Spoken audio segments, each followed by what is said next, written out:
So here I am Gautam Bansal to present a presentation on the book The Rise of Meritocracy written by Michael Young on behalf of my team. So directly starting with, how does this book come in the domain of political philosophy?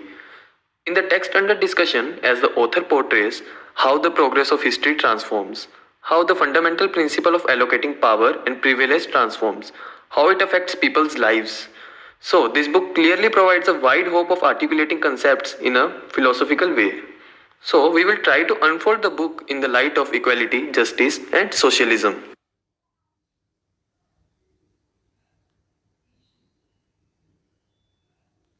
Now, continuing with the plot of our book, we came across our first heading, The Rise of New Elite. The author marked 1870 as the beginning of modern era because education was made compulsory in Britain. Merit became the basis for position and profession. A rigid feudal system was followed until civil service reforms. People preferred to send their children up the ladder in the profession by influence, and children were supposed to inherit father's throne irrespective of their own interest or capability. However, growing international competitions compelled the government and society to leave the aristocracy and make the path for selection based on merit in administrative services. Otherwise, the nation would be welcoming its defeat. For socialists, equality was advancement of merit, but equality was different for left-wingers, and they suggested everyone should attend the same school irrespective of the ability. Because they claimed segregation based on a merit at a very early age creates much pressure and deepens class division. So, the common comprehensive school model was tried, which recognized no child superior to another. But according to this system, in the name of equality, all men are considered equally tougher, and no man is genius, and forced every child to do what he was not. So coming up with next few chapters of our plot, we begin modern education and seniority to merit. Initially, the government used to emphasize university level education. However, soon they realized their mistake and increased expenses on grammar schools too. To handle public schools running with rich people's money, government imposed heavy duties on them and utilized that money for betterment of grammar schools. They also started to organize an IQ test and gave admission based on that. To compensate for the problem of different people acquiring the required IQ at various ages, government organized these tests at different ages and at multiple times. Thus, maintaining a social balanced educational standard of society was increased. But even after removing aristocracy and balancing education, seniority in the industry was still a problem. It was as irrelevant as aristocracy. Moreover, the war times proved young can pave the way to protect the nations and not rely on elderlies. The youth fought for their rights in a better way and ultimately they succeeded. New normal was established in which only work and efficiency were valuable.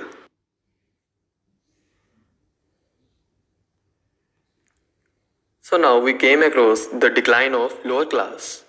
The narrator unfolded the topic commending socialists for their efforts to attack the hereditary principle which has shown us that castes are replaceable with classes.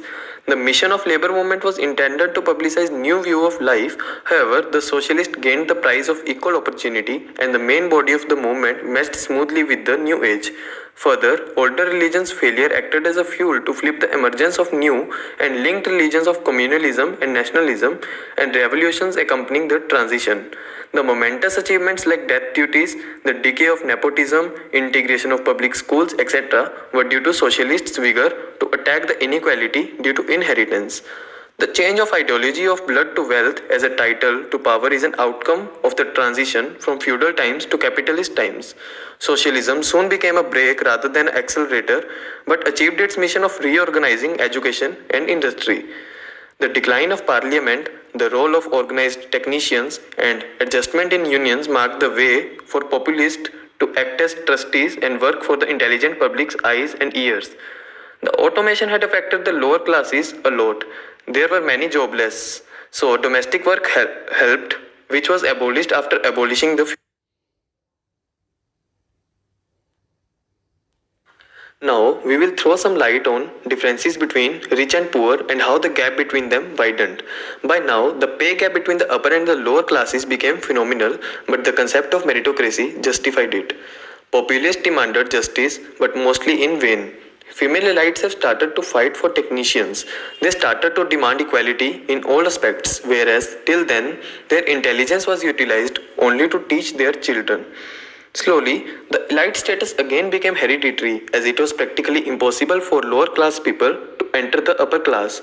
Thus, meritocracy led to the same system which it ought to destroy.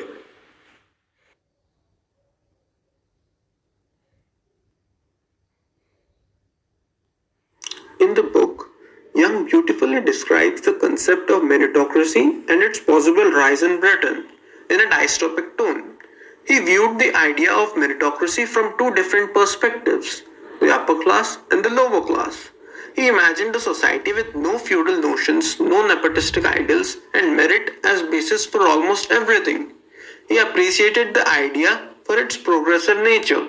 He seems to be deliberately serious in his tone, which justifies the book's claimed seriousness. Young's work reflects the meritocratic philosophy of his time. Meritocracy is defined by a desire to achieve social efficiency through careful administrative reforms. Young believed that schools are the most important part of society, so he justified the need to spend large sums of money on schools and universities. The country had undergone many administrative and ideological shifts, from feudal lines to merit based selection. Two classes originated in the society, the upper and the lower class, on the basis of IQ tests. The upper class gave importance to mental aptitude and the lower class gave importance to physical strength, which is justified by the kind of work they do. It is natural for the previous elites to oppose this new system, as their children might not be at the same or similar social ladder status. The previously lower class was overwhelmed by this new normal as they got equal opportunities. The state started constructively promoting competitive rivalry. Thus, the main goal of the state changed. From his perspective, it is fair to promote such rivalry as it opens the scope to constructive criticism and improvement. The previously elite was not happy with this new normal as they could not pass on the property to the children. Everyone had equal chance to become rich or poor. Merit became the basis for segregating talented people from the rest at a very tender age. But people got chance to change their social ladder status in the later on by IQ tests. It upholds the notion of justice for the people who attained their maximum potential later in life.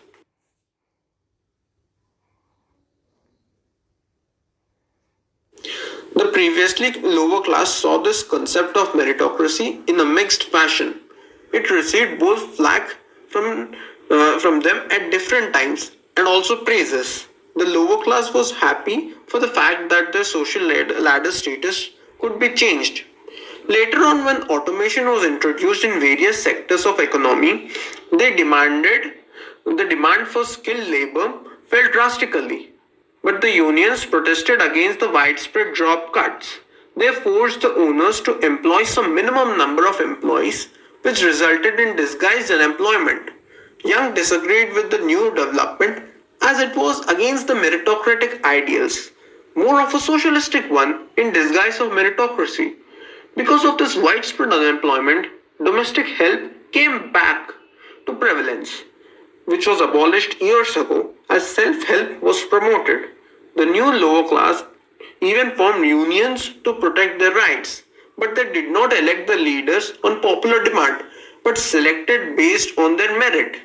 Young was not openly in support of the new development but not entirely against it, as he did not wanted meritocracy at the cost of democracy. By 2030s, it was almost impossible for a lower class person to become upper class person because wealthy parents used their undue influence to favor their children. The rich progressively became more affluent and poor progressively became impoverished. And this system again became feudal in disguise of meritocracy. Young was not happy with this development as the concept of meritocracy became the same idea which it ought to eliminate.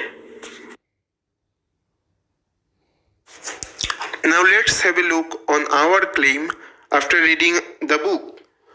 We agree that some things like prediction of IQ before birth may be exaggerated, but there are still some important takeaways from this book.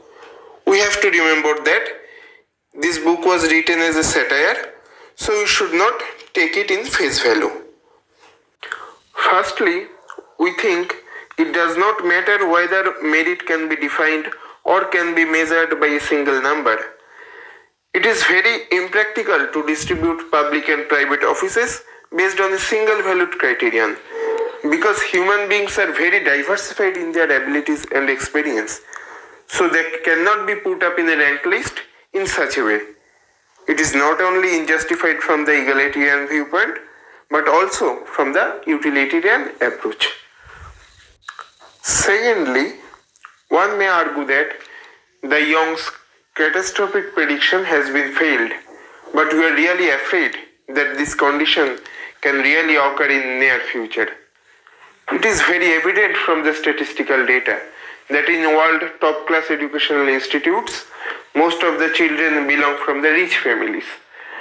But because not every common people can afford the cost of training to get into these elite institutes, and this circle goes on. So we may have already started stepping towards a aristocratic meritocracy. But at the last point, we may disagree with the author because we think it is still possible to think of a society which is meritocratic but egalitarian also. Because the system may designate the most able person for that particular job.